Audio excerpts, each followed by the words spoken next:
Hello students, so we are discussing about the types of chemical reactions. So we have discussed about many types of chemical reactions and we are continuing with it. Today we will be studying about double displacement reactions and oxidation reduction reaction. So by today we will finish the first chapter of chemistry, that is chemical equations, chemical reactions and equations. So we will finish our first chapter today. Okay, the next type of reaction that we are going to study is the double displacement reactions. So we can study about this type of reactions now.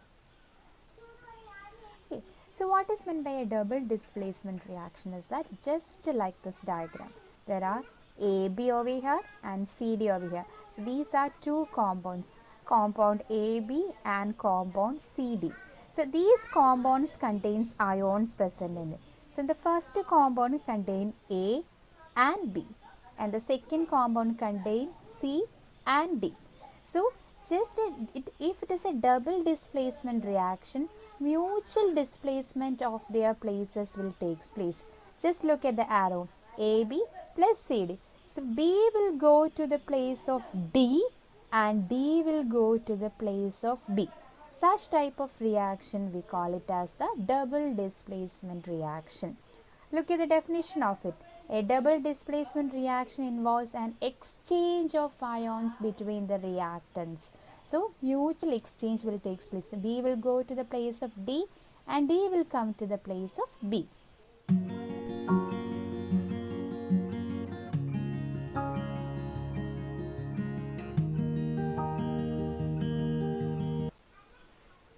Okay, so in this reaction AB plus CD has given.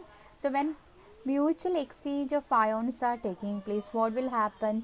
AD plus BC will be formed over here. AD plus BC will be formed over here. So here the mutual exchange of ions has taken place. So this reaction we call it as a double displacement reaction. Look at an example now.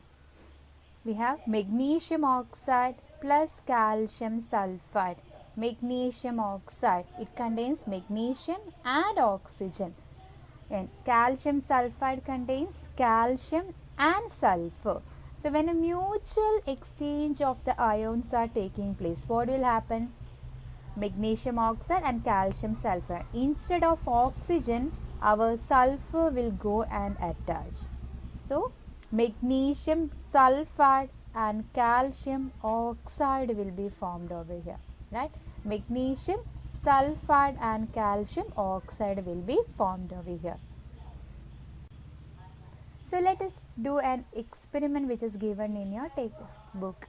So in a conical flask, we have to take sodium sulfate solution, and into the sodium sulfate solution we have to add barium chloride solution. So in a test tube you have to take barium chloride. What is the formula of barium chloride?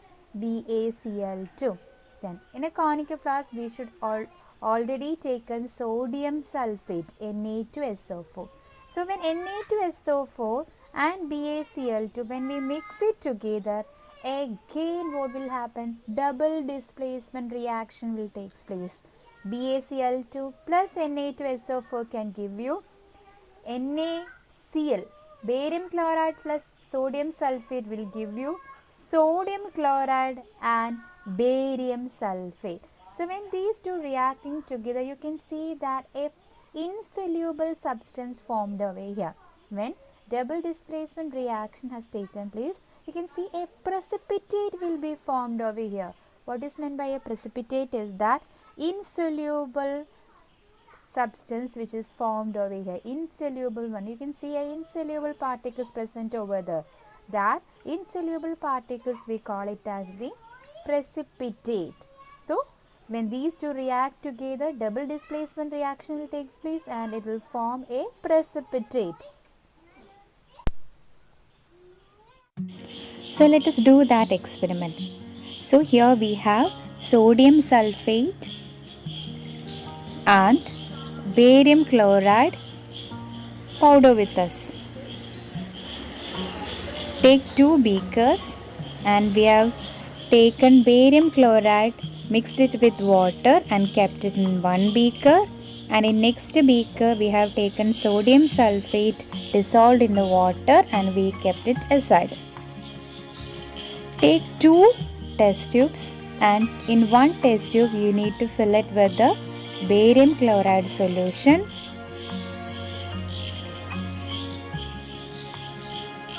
We have kept it aside, and in next test tube we will take the other one, sodium sulfate solution.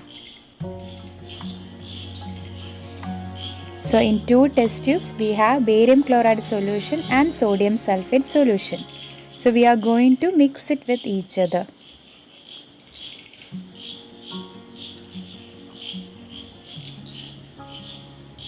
So when we mix it with each other, you can see a white colored precipitate will be formed over there. So we are going to mix. Yeah, you can see that a white colored precipitate is formed.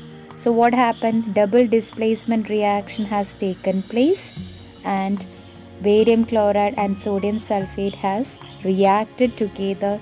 Double displacement reaction has taken place. A precipitate is formed, and such reaction we call it as the precipitation reaction too.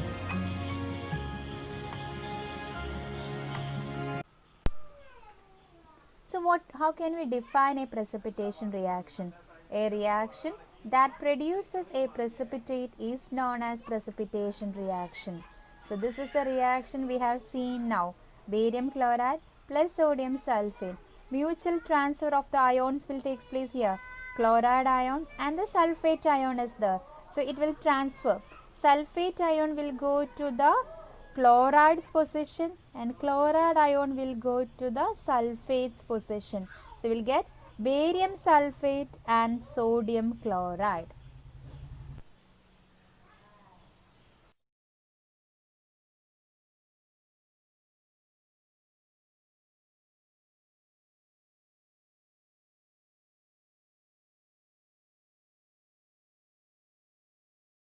Hello students, so we have discussed about the double displacement reaction.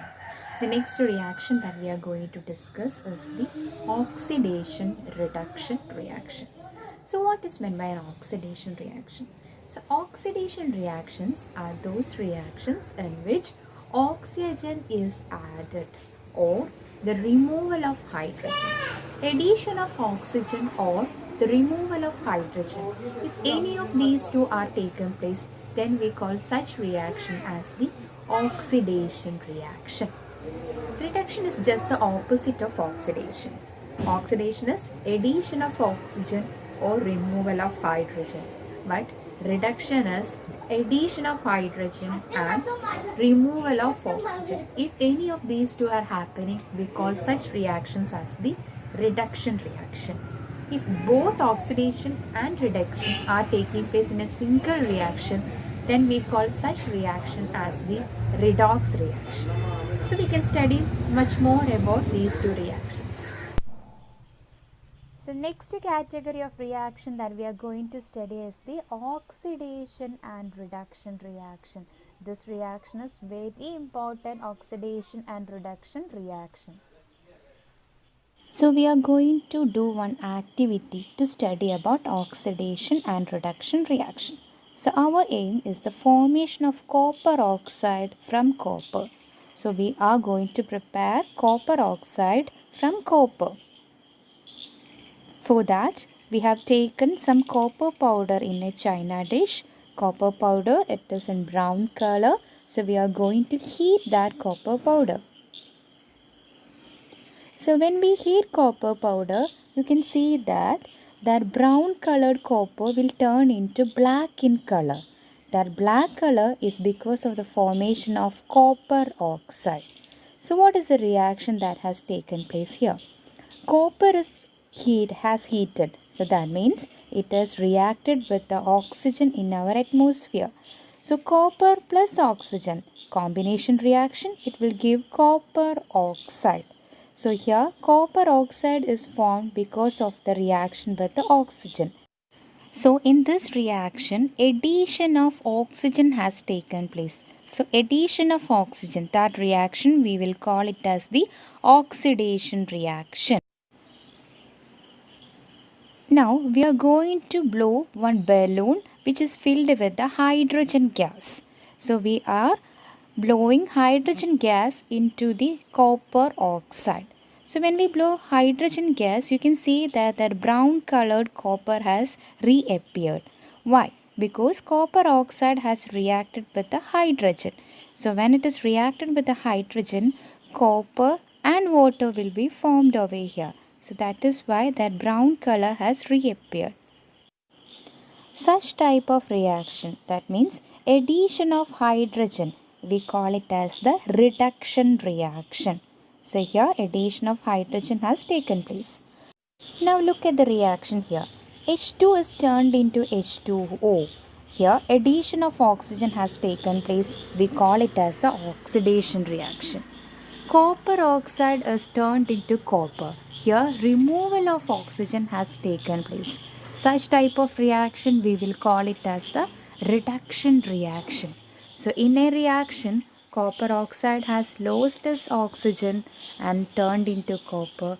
We call it as the reduction reaction, and hydrogen has gained oxygen and turned into H2. We call it as the oxidation reaction. So the reaction in which both the oxidation and reduction has taken place, we will call it as the redox reaction.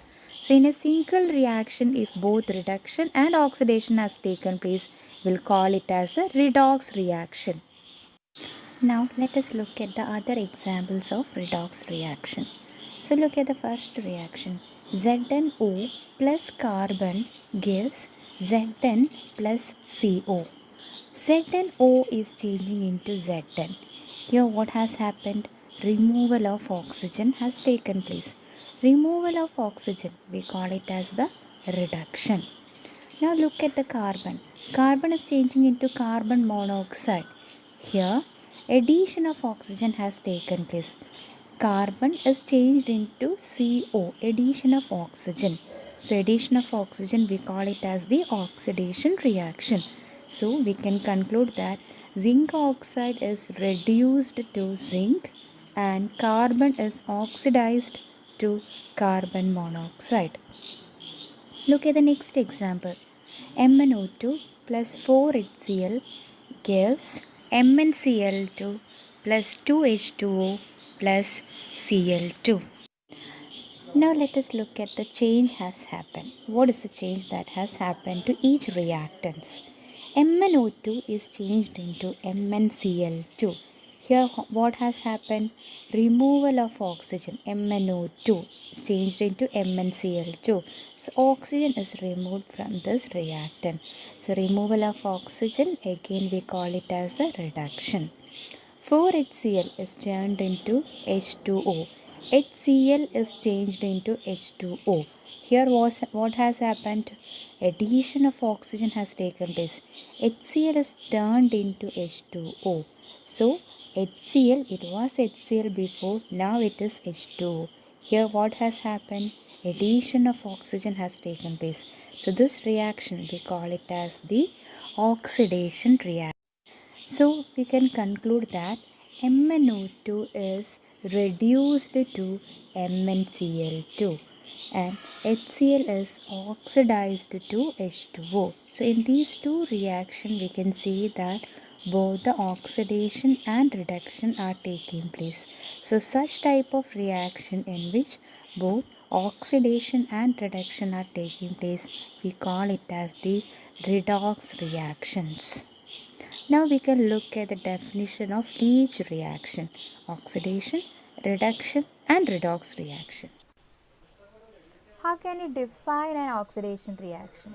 A reaction in which a substance gains oxygen or loses hydrogen is called as the oxidation reaction. So a reaction in which a substance is gaining oxygen or if it is loses hydrogen, it is known as the oxidation reaction. So now how can we define a reduction reaction? The reaction in which a substance loses oxygen or gains hydrogen is called as the reduction reaction.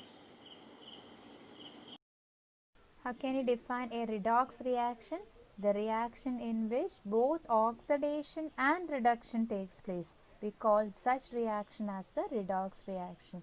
So if any reaction which involves both the oxidation and reduction, then we call such reaction as the redox reactions. What are the effects of oxidation in our daily life? Okay, corrosion and rancidity are the two causes of oxidation in our daily life. What is meant by corrosion means destruction to a particular metal. For example, rusting of the iron or any of the copper vessels. It will, after long time exposure to air, you can see that there will be a green coating on the surface of these copper vessels. So these are examples of the corrosion. So whatever the destruction that is causing to a particular metal, we call it as the corrosion. Rancidity. Rancidity is the spoiling of the food. When we keep the food for a long time, we can see that a foul smell will be coming out of it. That we call it as the rancidity. So corrosion and rancidity are the two main causes of the oxidation in our daily life. Rusting. Rusting of the iron is an example for corrosion. So our iron has get rusted means a destruction has caused to the iron. That's an example for corrosion. So corrosion of iron, we call it as the rusting. Next is the silver jewelry, silver chains and all. After a long period you can see that it will become black in color. So again corrosion has happened to the silver articles. That is why its color is changing into black color. Girls, you might have noticed your anglet, your silver anglet will turn black when it is exposed for a long time. Then on the copper vessels you can see a greenish coating over there. Again that is also because of the corrosion of the copper. Next, rancidity. Rancidity is spoiling of food particles, that we call it as the rancidity. So the spoiled food will be having unpleasant smell or a taste. Even the oil that we are using, if it kept for a long time, we can see an unpleasant smell or taste is coming. That we call it as the rancidity. How can we prevent rancidity? So the first one is addition of an antioxidant. And antioxidants are the substances which will prevent the oxidation. So rancidity and corrosion are because of the oxidation. So antioxidants will block the oxidation reaction. The next one is packing the food with the nitrogen gas. So whatever that packed food materials that we are getting in our markets, if we are filling it with the nitrogen, again nitrogen will prevent the oxidation. So these are the two methods which will prevent the rancidity. So our chapter is finished. So we have covered the double displacement, oxidation, reduction and redox reaction in this session. I hope you have understood it. So I'll give you one homework today. I want you to complete all the textual questions, all the questions that is given in your textbook. You have to write it in your notebook itself. And tomorrow I will post the answers for those questions also. Then for the class test, since our first chapter is over, I will be giving the questions from the whole topic. That means I will pick out any 10 questions from the previously asked question papers. So keep in your mind that I am picking out those questions which are asked many times, which are repeatedly asked in the board examination. So I want you to write the examination in the notebook itself. So take the back side of your notebook and write the heading, write the chapter's name, chemical reactions and equations. Then you start writing. You have to write the questions also. 1, 2, 3, like that 10 questions you have to write. Write the answer in your notebook itself. The next day, after some time, I will post the answer key also. So you have to cross check the answers that you have written. Thank you.